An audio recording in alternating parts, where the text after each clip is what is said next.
Life has a way of blindsiding you, turning your carefully constructed plans into a tangled mess of chaos. I thought I had it all figured out: a stable career, a loving family, and a predictable rhythm to my days. Growing up, I'd watched my parents stumble through their relationship, vowing I'd never let that happen to me. Yet here I was, navigating a landscape of shattered dreams and unanswered questions. Before everything unraveled, weekends were reserved for family outings. My wife, Adelia, and I would take our daughters to the park or explore a new hiking trail. It felt like we were the picture-perfect family. I wasn't naive enough to think we'd never have problems, but I didn't expect the foundation to crack so abruptly. Looking back now, the signs were there. Subtle at first. A certain distance in her gaze, her laughter less spontaneous.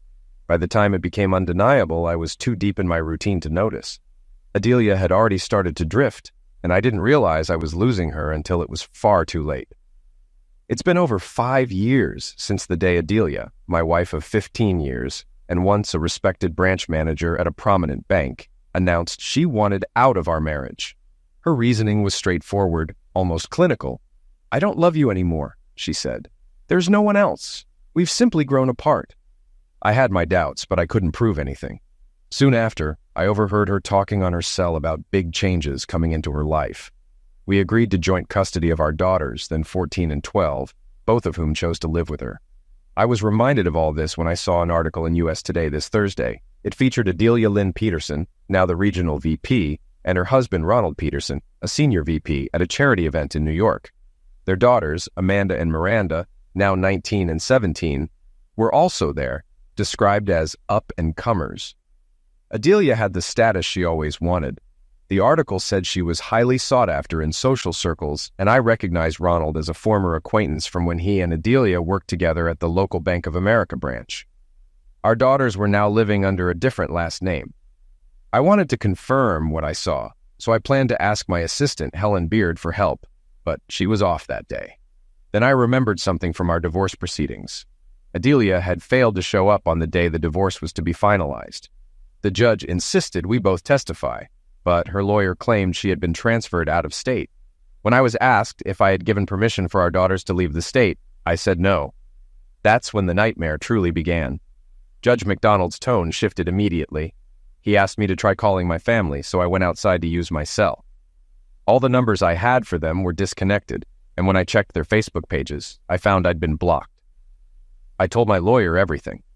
The judge immediately issued an arrest warrant for Adelia, charging her with parental abduction.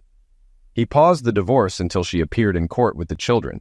Adelia's lawyer argued it was no big deal and suggested I might be lying, but the judge was firm.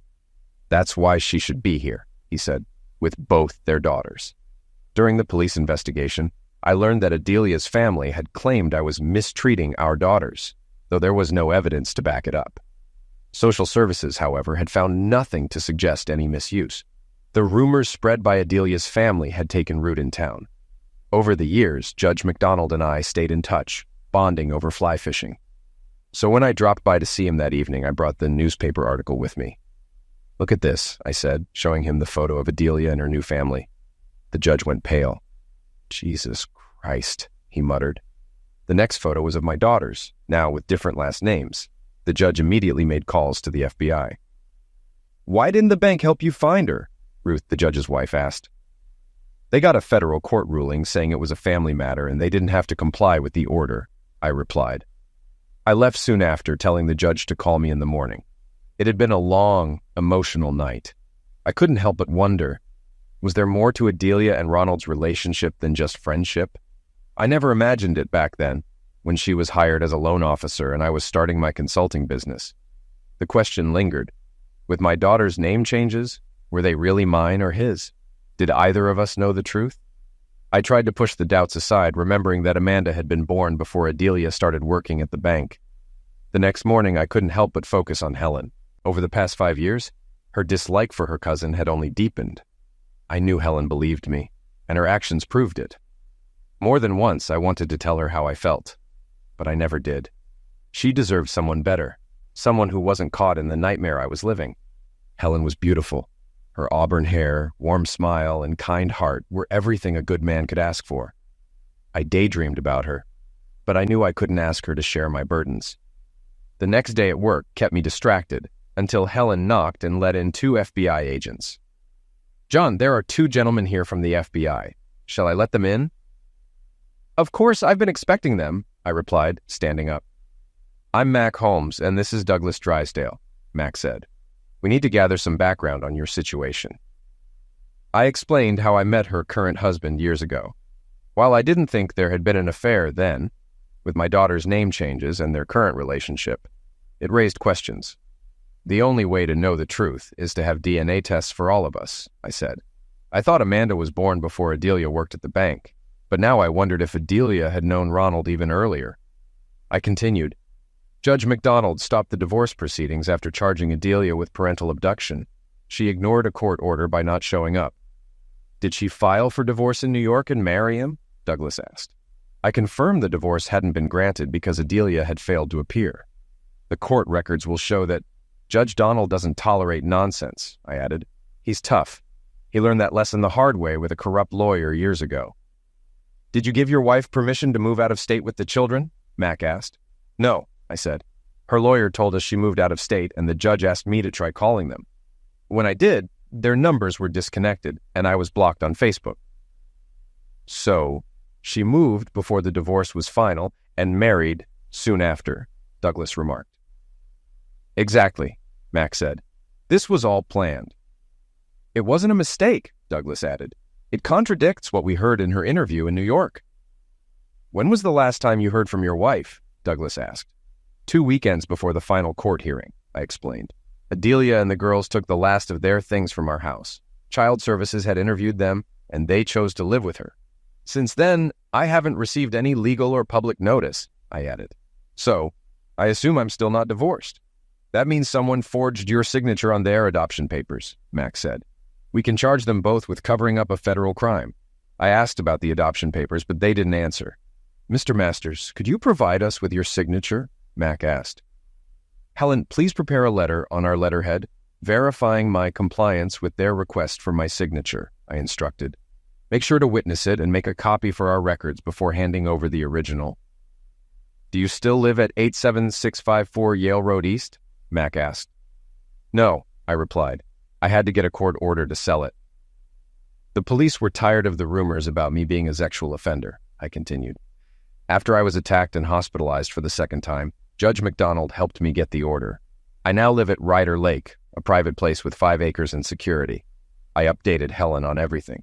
She was shocked to learn her cousin had been found, and her eyes filled with hope and questions, but there was still so much unknown. "Helen, when I leave tonight, I'll shut off my cell. If you need me, call my home number in an emergency," I said. Helen despised her cousin Adelia for ruining a good man's life and reputation. She had seen John lose friends and family to the lies Adelia spread. It frustrated her to wait for the truth to come out. But after everything she'd witnessed, she knew lies were often accepted as truth. John had focused solely on work after his marriage fell apart. His consulting business had grown threefold, but 2 years ago, he started emerging from his shell. Still, what surprised Helen most was that since Adelia and the kids left, she hadn't heard John mention their names once. Not until today. She had watched him deteriorate, and now he was a shadow of his former self. Helen was 14 when she first met John Masters, a 19-year-old at a pre-Christmas family gathering. Adelia had just announced their engagement, and the attention was all on her. Helen immediately knew their relationship wouldn't last. John, a successful financial planner, put family first, while Adelia, a social climber, always needed to be the center of attention. Helen had predicted their marriage would fall apart once their kids hit their teens, and she was right. Helen's own marriage had ended tragically when her husband died while serving in the military before they could start a family. Afterward, she turned to John for support. He helped her through the hardest times, becoming both her boss and her closest friend. Over the last 5 years, as John endured his own personal hell, Helen realized she wanted to grow old with him. John's main struggle was that he couldn't escape his past, a past controlled by the actions of others. Rumors had spread when Adelia and the kids disappeared. Some even believed John had liquidated them to protect his reputation. People thought the reason for his extensive security was that their bodies were hidden on his property. One night, I stopped at Ruby Tuesdays for dinner, ordering the salad bar and catfish. I had just returned to my table when Adelia's father, Roger, appeared uninvited. He sat down without asking. "I heard from Adelia this morning," Roger said. I didn't respond, just kept eating. The last time he'd spoken to me in public, he had threatened to eliminate me for allegedly mistreating his granddaughters. Public scenes like that only fueled the rumors. "Amanda and Miranda are doing well," Roger continued. "Adelia finally admitted to me that you never touched your kids the way she accused you. She used that lie as an excuse to disappear. I want to find a way to apologize to you." He paused. "She's telling the family that I'll believe them once they give me a notarized statement explaining everything." I put down my fork and looked at him. "Once they do that and come to my office, I'll believe them. Until then, this conversation is pointless. You're all dead to me." "Damn, that's harsh, John," Roger said. "Well, I'm just treating you how you've treated me these last 5 years. Think about that and leave me to eat in peace." "I've been slandered by your family for something I didn't do," I added. I watched him walk away, irritated. Did he think a 2-minute conversation could undo 5 years of pain? Did they really think I'd let it all slide? A few minutes later, the waitress who had served me sat down. "Mr. Masters, I went to school with your daughters. I overheard the conversation just now, and I have to tell you, neither of them knew what was going on that Friday before they disappeared. I saw the man who just left working with other family members while they packed up." "Thank you for telling me the truth," I said. She smiled and returned to work. When I paid the bill, I tipped her generously. I spent the weekend fishing, catching and releasing my limit. Fresh rainbow trout with eggs and toast became my favorite meal. On Monday morning, I was at work early, making coffee and reading the Us Today newspaper, disappointed that nothing significant had been reported. Helen showed up half an hour early, practically glowing with excitement. She poured herself some coffee and joined me. Looking back, Adelia and I got married right after high school. Amanda came about a year later. I spent the first few years flipping houses, while she started as a bank teller and worked her way up in finance. When Miranda was born, I had my future all planned, I said. Helen nodded. "I heard what you told Roger Friday." "Hell, everyone did. My phone rang nonstop all weekend," I replied. "Do you blame him? After everything the family's done to him, he's become a pariah here." Helen looked serious. "I've got one question, boss. Why are you asking for notarized statements?" "Public slander," I said with a smile. "Oh, crap," she said. "You're going after everything she has, aren't you?" "That's the only way to clear my name," I replied. "And I'm freezing their assets until the suit is resolved. They'll be forced to rely on a public defender." "Do you really want to go to federal court with a free lawyer?" Helen asked. "Well, boss, this week's going to be interesting," she said. "If everyone who called me follows through, we'll have about 20 people. Most of the family are decent, honest people," she continued. "The problem is they've accepted the lies as truth. I told them to think about it at church on Sunday. The question is, will their guilt make them do what's right?" As Helen walked to her desk, she turned with a playful smile and said, "Boss, some of us single girls actually enjoy a quiet morning fishing for the first time in years." I couldn't help but laugh. Before leaving for the day, I told Helen, "Thanks for putting a smile on my face." She was my rock. If it hadn't been for her, I wouldn't have survived the last 5 years. By Thursday afternoon, we had 24 notarized statements, all confirming that Adelia had told people she left because I had been mistreating our daughters. She had claimed she filed for divorce on those grounds, but anyone who checked the court documents would see the truth. Some had helped her sneak away with the kids, promising to keep quiet. This week, they admitted that everything she had said about me was a lie. I believed Adelia was scared of losing the new life she had created and felt no guilt for what she had done. If I hadn't caught sight of her in the paper, she would have continued as if nothing happened. My daughters, who hadn't tried to contact me, must have believed whatever Adelia had told them. At this point, my only hope was finding some satisfaction in seeing justice served. It was clear I had been erased from my daughters' lives, just like the rest of the family had done. Helen had tracked down their legal address, workplace, and financial details. "Your appointment with the lawyer is at 2. Make sure Adelia gets served before anything else happens. Also, ask for an order to freeze their assets," she instructed. I thought, "Helen, you're covering everything. God help Adelia if you ever meet her in person." I returned to the office at 4:30 carrying a bottle of chilled champagne and 2 glasses. The lawyer Helen recommended was on board. I handed her everything: court records, stenographer's notes, signed affidavits, and the warrant for Adelia's arrest. I also included the news article showing my wife's new life. When the lawyer found out about Bank of America's role, she suggested we sue them too. As long as one lawsuit covers the other, I'm in, I said. She smiled. Okay, it's on. We shared the champagne as we chatted when the phone rang. Helen picked it up and mouthed, "It's the judge." I turned on the speaker. "Hi, Donald, how's it going?" I asked. "Good, all things considered," he replied. "I wanted to let you know the FBI is moving forward with a grand jury against Adelia and Ronald Peterson next Wednesday. They'll also seek to bring Miranda Peterson into protective custody and request DNA tests for everyone involved. Your older daughter is legally an adult now, so she's beyond their control," the judge added. "Thanks for the update," I said. He continued. "Regarding your divorce, I'll grant it with favorable terms the moment I have Adelia in court, even if it's by video link." Helen added, "I'm holding her accountable for her actions. It's a serious matter." "Can the judge jail her?" I asked. "The abduction charges fall under the FBI's jurisdiction, but he can rule on the contempt charge for not showing up," Helen explained. "I have no idea what the law allows there," I said. "Guess we'll have to wait and see," Helen replied, her voice tinged with sadness. 5 more weeks won't change anything. At least it gives my lawyer time to work," I said. By the following Thursday, my lawyer had successfully served the papers to Adelia and Ronald at their workplace, freezing all their assets. Later that day, FBI agent Doug Drysdale called to ask me to come in for a DNA test before 6 p.m. I gladly complied. On Saturday morning, while fishing on the lake, my phone rang. It was Helen. "You need to check out the U.S. Today newspaper," she said. "Adelia, Ronald, and Miranda were detained by the FBI last night at a social event." "I'm on my way to shore," I replied. "Curiosity's killing me. I need to know what charges they're facing." It took about an hour to get to the office. Helen was right. The headline read, "Abduction, under federal law, abduction is defined as using force, deceit, or fear to hold someone captive for personal gain. It is a felony, with an average sentence of 12 years. The article went on, "This is just one of the charges against Adelia and Ronald Peterson. They are also facing legal consequences for leaving Missouri with their children without clearing it with Adelia's husband, from whom she was divorcing at the time, citing irreconcilable differences in court records." The judge issued a bench warrant for abduction after halting the divorce proceedings due to Adelia's failure to appear. The article revealed how the couple's actions ultimately led to her capture. It seems Adelia married Ronald Peterson in New York City just a week after leaving Missouri. They used John Masters' name in documents to have Ronald adopt Amanda and Miranda, but the paperwork was fraudulent, including a forged signature.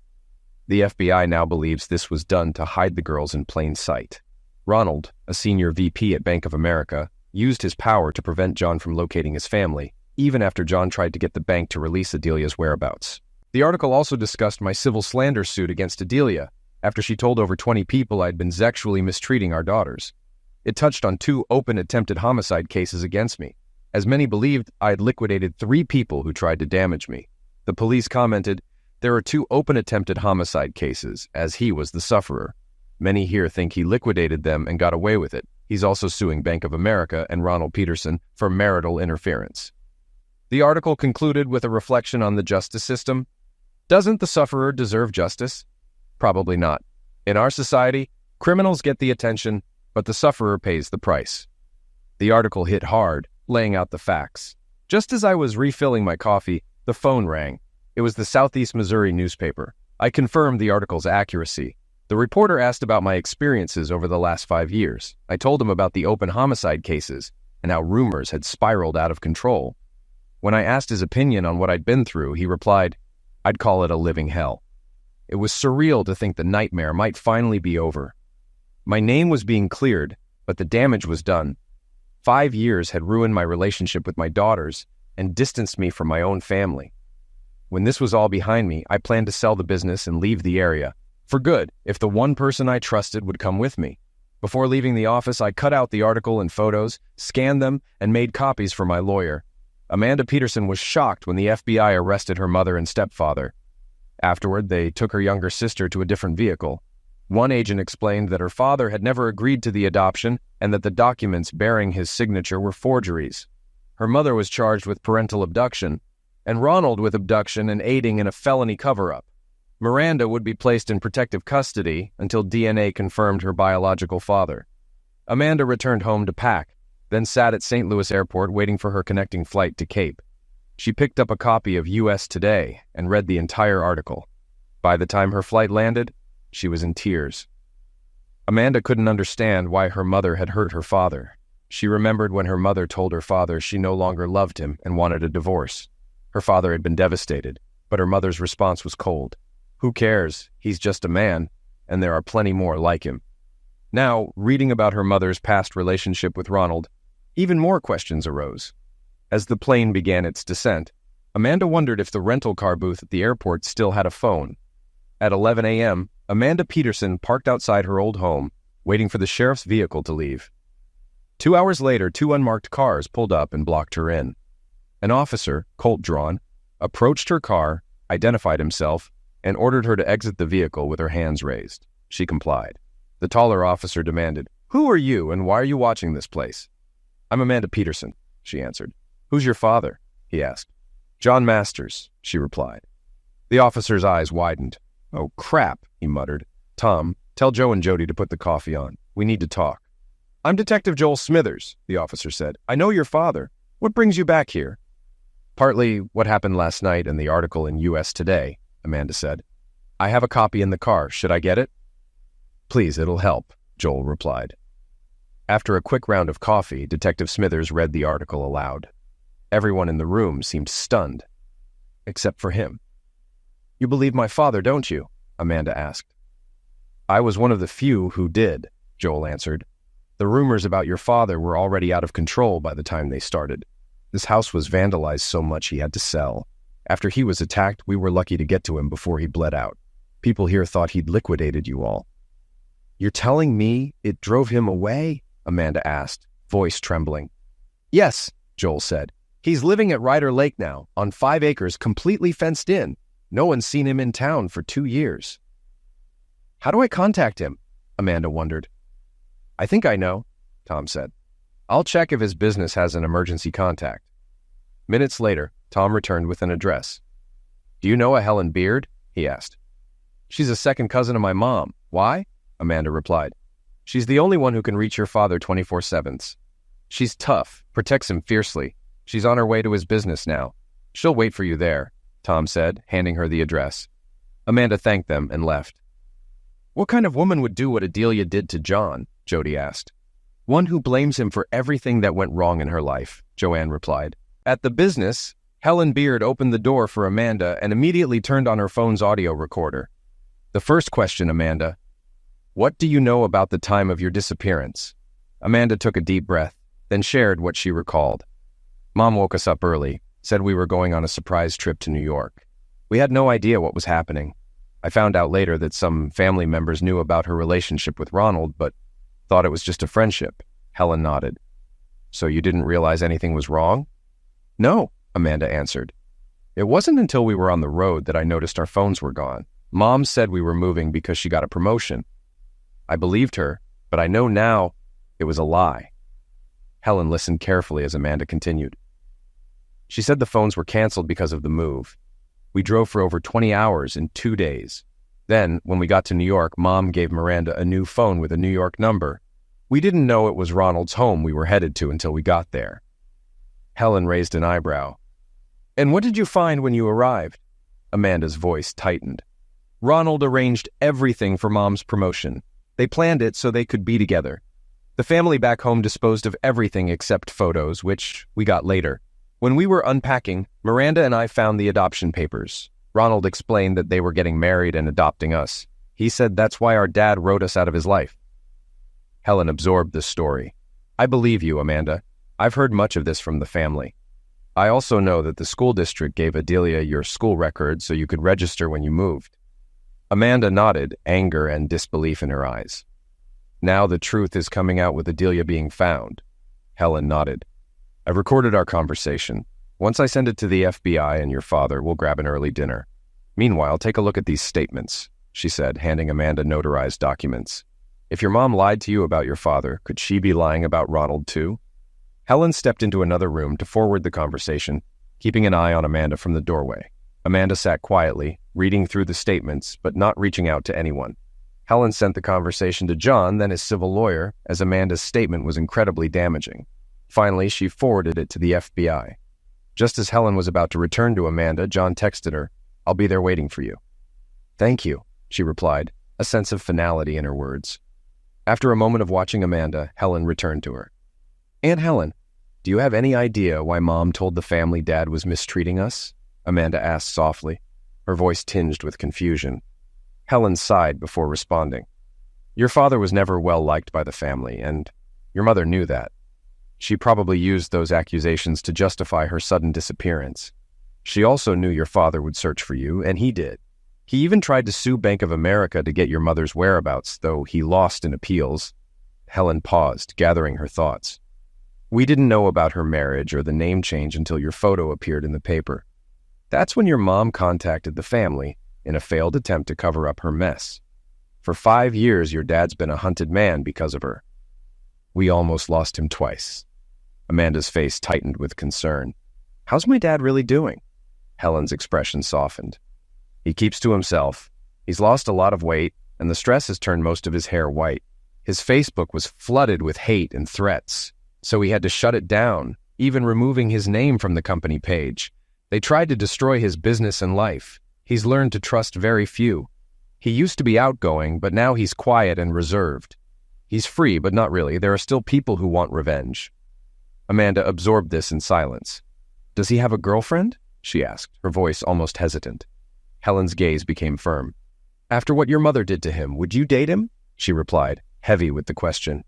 "He spent 5 years defending himself against lies, unable to prove the truth." Amanda paused, then spoke softly. "Every time he tried to defend himself, it only made things worse. Their minds were made up. He was forced to walk alone." She took a shaky breath. "Our disappearance made it worse, gave her accusations more weight. Adelia and Ronald planned it perfectly. The only one who paid the price was Dad." Her voice cracked. "I feared he would damage himself." Helen's face softened, tears beginning to form. "Let's get something to eat," she suggested gently, changing the subject. As they walked toward the car, Amanda paused and turned to Helen. "Thank you," she said, her voice thick with emotion. "For what?" Helen asked, surprised. "For standing by and loving my dad all these years," Amanda replied, her eyes filled with gratitude. Helen's eyes welled up, and the tears flowed freely. Amanda moved to comfort her. "At Ruby Tuesdays, I sat in my car, watching for them to arrive. My emotions were a mess, trying to figure out what to say to my daughter, whom I hadn't seen in over 5 years. I'd replayed Helen's conversation with Amanda in my mind, believing it, but still struggling to accept it. When I saw them walk toward the door, my hands shook so badly I could hardly light my cigarette. Everything had changed. Amanda had grown into a beautiful woman. I saw so much of my own mother in her. It saddened me, remembering how my family had disowned me after my wife and daughters disappeared. After finishing my smoke, I turned off the car and prepared for the shortest yet longest walk of my life. The waitress who had served me a few weeks ago was now the hostess. She greeted me immediately. "Amanda's here," she said. I nodded and asked her to seat them in the back. "I'll take her to the booth," she said, "but she'll have her back to us when we approach." When we reached the booth, Helen saw me immediately and smiled. I walked up, sat beside her, and grabbed her hand for support. For the first time in over 5 years, I looked directly into my daughter's bright blue eyes. We just stared at each other, tears starting to fall. Sometimes words fail in moments like this. I had asked the hostess to bring us a bottle of house wine. When it arrived, the waitress said nothing. After pouring the first glasses, she left us alone. Amanda looked at me, surprised by how much I had changed. I'd lost at least 40 pounds. My face looked thinner and older, with my hair now silvery white. Many women would pay for that look at my age. Amanda stood up, and I followed. We met at the edge of the table and embraced in a tight hug. She cried out, "Dad!" I responded softly. Amma, my old nickname for her. In that moment, we both knew everything had changed. After calming down, we ordered food. Amanda seemed surprised by how differently I ate. Once a meat and potatoes man, I now ordered a catfish platter with the unlimited salad bar, refilling my plate multiple times. As Helen joined me at the salad bar, Amanda took the opportunity to speak privately. "Helen loves you, Dad, probably more than I do," Amanda said softly. "She grilled me like a drill sergeant before deciding I was honest. She wasn't going to let me hurt you again?" I sighed, regret weighing heavy on my voice. For 5 years, I didn't have a life to offer anyone. If a body had turned up, they would have thrown me in jail. Everyone thought I'd liquidated the three of you. Amanda nodded, understanding. I know. Taking a deep breath, I continued. 3 years ago, after the second hospital stay from being attacked, I rewrote my will and left everything to Helen. I was ready to end it, but she brought me back from the edge. Helen returned and saw Amanda crying again. What now? She asked. Just told her about the will and how you saved me, I replied. Now I had both women in tears. After lunch, we returned the rental car and drove to my home at Ryder Lake. Amanda was awestruck by the house, a spacious, open-plan home overlooking the lake with a covered breezeway and a stunning view. Amanda declined my offer to carry her luggage upstairs, likely wanting to give Helen and me some privacy. Once alone, Helen asked, "Why didn't you tell me sooner how you felt?" I couldn't, I admitted. I didn't know if a body would show up. Not knowing was worse than knowing. Now that I'm free from that shadow, I can finally offer you a future. Helen smiled warmly. I guess I'll put my house up for sale because there's no way I'll let you sell this place.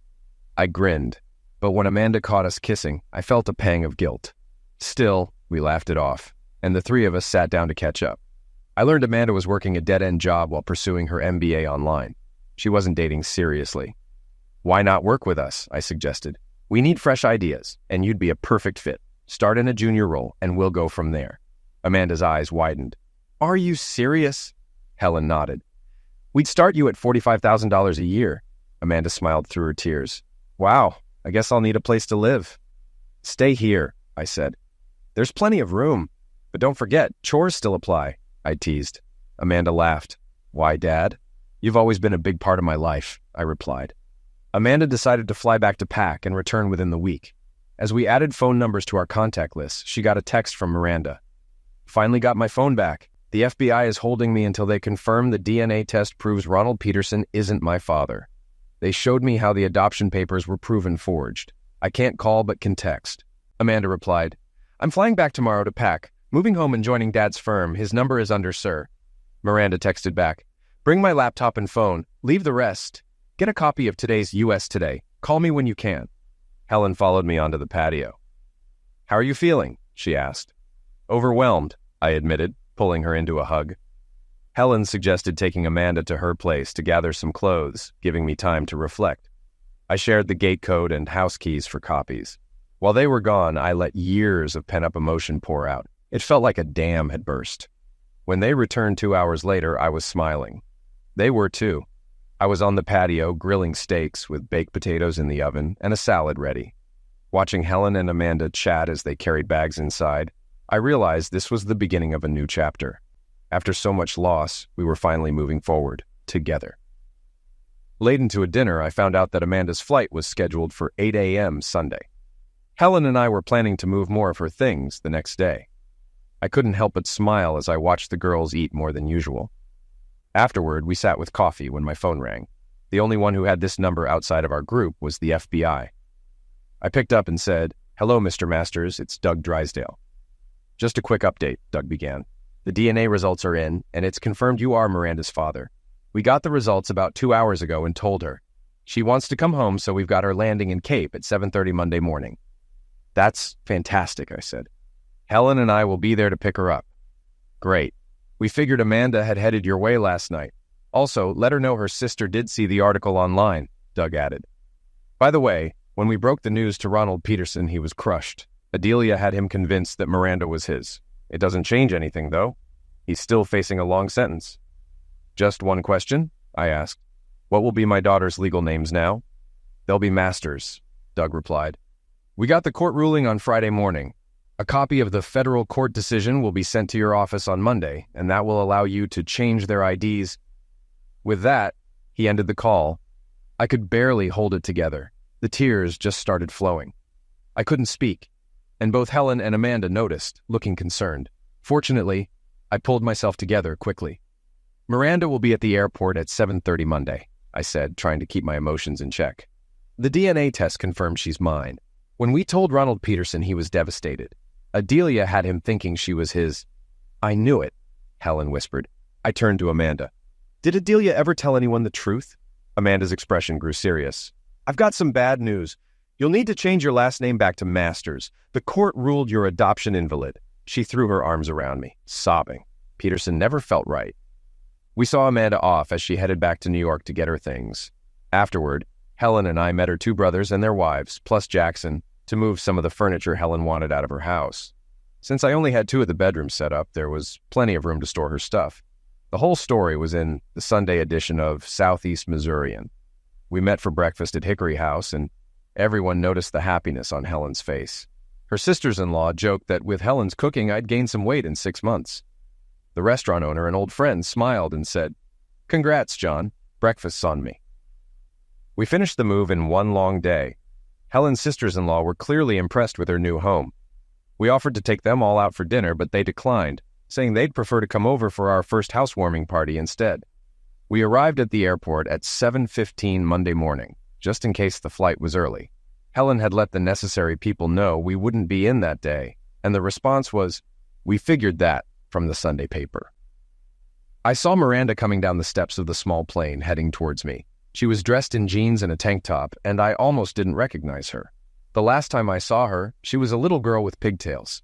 Now she was a beautiful young woman walking toward me. As soon as she saw me, she ran straight at me. The sliding doors opened, and she rushed in. "Daddy!" she cried, leaping into my arms. Both of us were overwhelmed with emotion. We didn't care about the cameras. I heard Helen speaking to a reporter from KVO's 12 news station saying, "That's John Masters, and that's his youngest daughter, who half the town thought he had liquidated. Turns out they were abducted 5 years ago.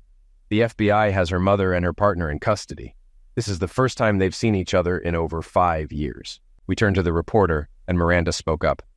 "I'm Miranda Masters. That's my father, John Masters. 5 years ago, my mother's family helped abduct us.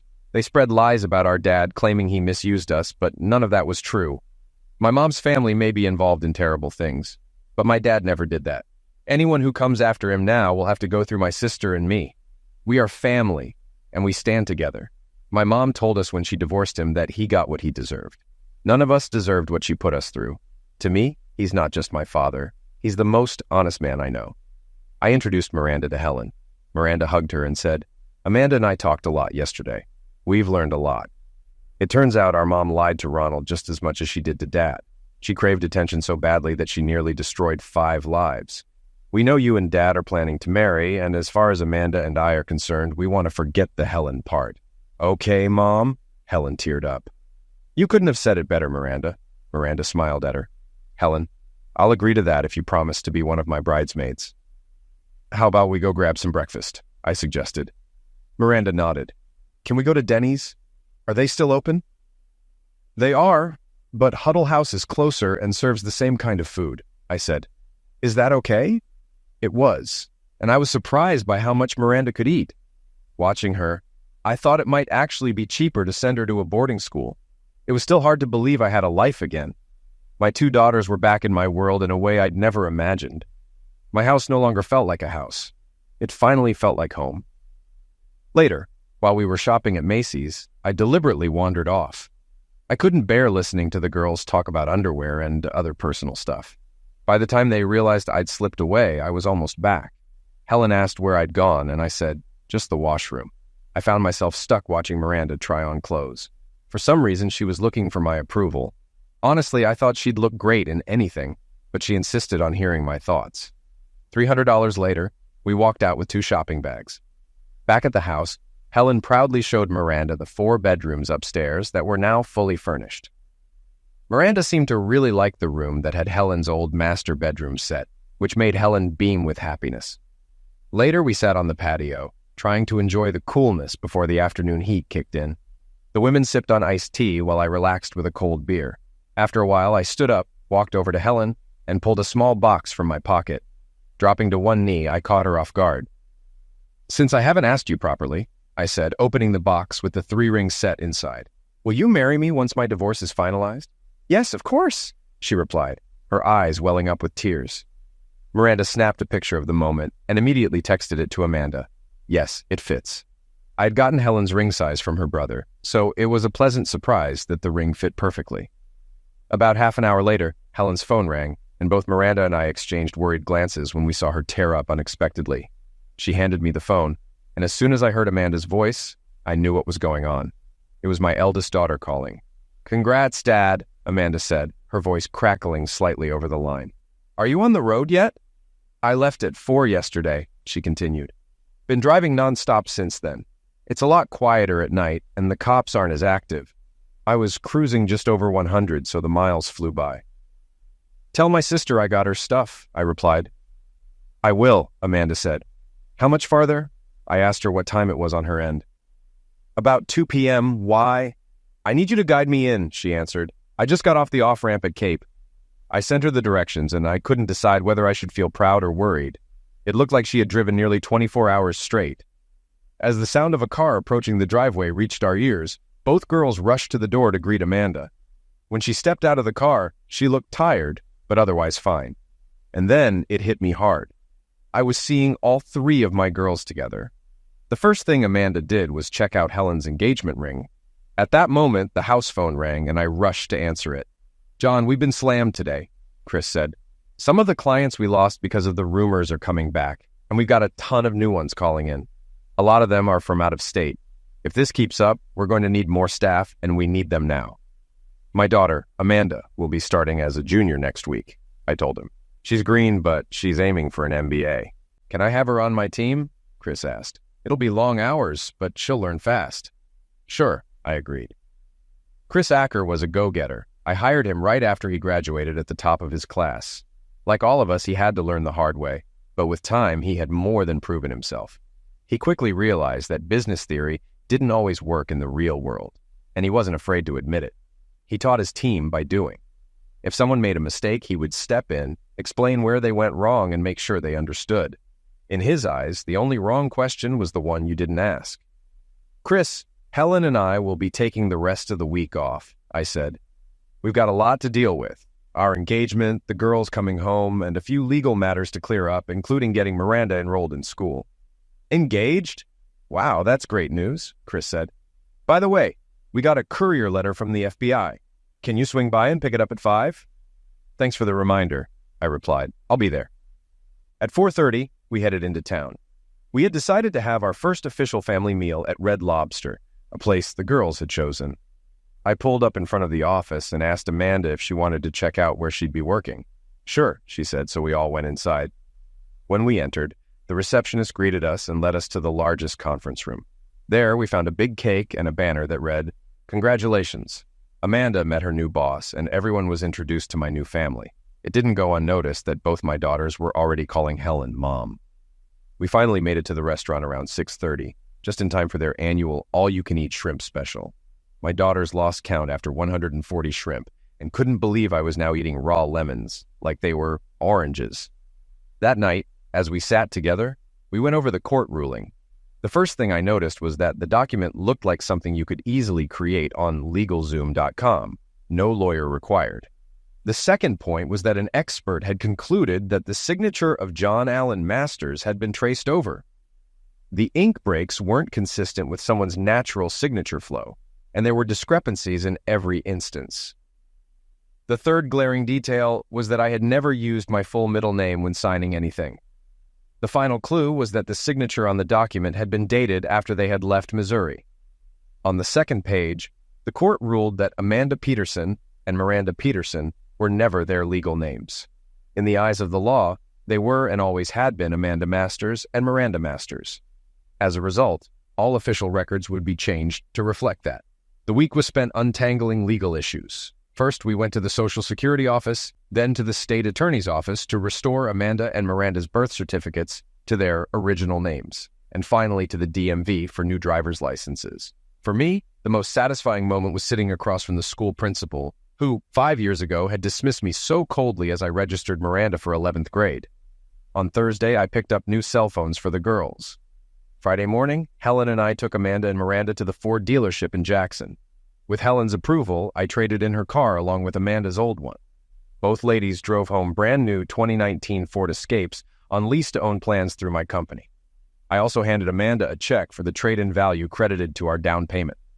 Later that day, my divorce lawyer called. For the first time in 5 years, my daughters and I were scheduled to attend court on Monday at 1 p.m. I asked Helen if she'd come with us. Damn right, she replied. In court, we sat before Judge Donald McDonald while Adelia appeared on a monitor. Without her usual polish, she looked haggard, and the orange jumpsuit did her no favors. The judge turned to her lawyer. "Does your client have anything to say about the contempt charge?" Her lawyer responded weakly. "She claims she didn't understand she needed to be in court today." The judge raised an eyebrow. "Did you remind her repeatedly during the settlement discussions?" "Yes," the lawyer admitted. "Then are you incompetent enough to believe her?" The judge retorted. "No," the lawyer muttered. "How does your client plead?" "No contest," the lawyer said. The judge's tone turned icy. "I sentence her to 5 years to be served consecutively with any federal time." The lawyer protested. "Your Honor, isn't that extreme?" "Not in my view," the judge replied coldly. "Though she can appeal," the judge continued. "As for the divorce, it is granted in favor of Mr. Masters. All remaining marital assets are forfeited to him, as she abandoned her minor daughters when she left the state." Turning to my lawyer, he added, "Draft the divorce decree, including a waiver for the waiting period. I think your client has waited long enough." "My client has one final request," my lawyer interjected. "He recently got engaged to Miss Helen Beard and would like you to officiate their civil ceremony." Helen and the girls gasped in delight as I smiled knowingly. My lawyer and I had planned for this possibility. The judge beamed. "It would be my honor. Congratulations to both of you. Long overdue." Adelia's shocked face on the monitor was priceless. It seemed she had expected a slap on the wrist, not 5 years in prison or news of my engagement to her cousin. The judge adjourned court with a bang of the gavel, then approached to shake my hand. I introduced him to Helen and the girls formally. As we left, he grinned. "John, we need to go fly fishing soon before the heat gets unbearable." Outside, the excitement from the 3 most important women in my life was overwhelming. After years of silence, their chatter was deafening, but joyful. Then I saw a couple quietly slipping away. It was my parents. Their presence hit me hard. My father's parting words echoed, "Forgiveness is easy, forgetting is not." At home, wedding planning took over. Helen listed her house for sale, Amanda fit in seamlessly at work, and Miranda reconnected with old friends. Masters Consulting was swamped with new clients, including 2 corporations needing complete restructuring. Amanda amazed us all by spotting overlooked issues costing a client millions in potential sales. Within 3 weeks, she turned it around, boosting their revenue significantly. Watching her succeed made me proud. It felt like life was finally coming back together. One night, Helen and I were lying in bed, just cuddling. She was adjusting to being a mom again, and I was getting used to being a dad. "You know, dear, my biological clock is ticking," Helen said, gazing at me with those dreamy eyes. "How long should we wait before trying for 1 or 2 of our own?" I hadn't really thought about it, but after everything Helen had been through with me, I knew I couldn't refuse. "Let me put it this way," I replied. "As long as you're not showing in our wedding pictures, I'll leave it up to you." I don't think I need to explain why neither of us got much sleep that night. We exchanged vows on Mother's Day. Amanda was the maid of honor. Miranda and another niece were maids of honor. Chris Acker was my best man, and my nephews were ushers. It was a small ceremony in our backyard with the lake as the backdrop. Helen's brothers had prepared the yard, and the judge married us beneath a spring flower arbor. The men wore blue jeans, cowboy hats, and matching boots. The women went all out. Helen wore a traditional white gown, and her bridesmaids wore yellow dresses. Her family provided a fantastic barbecue spread, and our patio became a lively dance floor with live music. Life moved forward. Adelia and Ronald's criminal trial was underway, and Ronald had filed for divorce. My civil lawyer was negotiating with their lawyers and Bank of America's legal team. As Father's Day approached, I knew my wife and daughters were planning something, but I had no idea what. On Father's Day, Helen and I were up at dawn fishing on the lake. The fish were biting, and we reached our limit in less than an hour. Just before we headed back, Helen handed me a card. Inside it read, "Happy Father's Day, Daddy. We're pregnant, and it's a boy." I was so excited, I flipped the canoe and we lost everything, our fishing poles and tackle box. We ended up drenched, but the girls had already been told, and they thought it was hilarious. Things settled down, but the real change came when our son was born. He arrived screaming, weighing 7 pounds. When I called my mom to tell her, she rushed to the hospital. I led her straight to Helen, who was holding our son. "His name is Colin Richard," I said. My mother broke down. Colin Richard was her grandfather's name. As for my father and me, we still haven't spoken. He would need to come to me, and as of now, he hasn't. But each new day brings progress, and life goes on.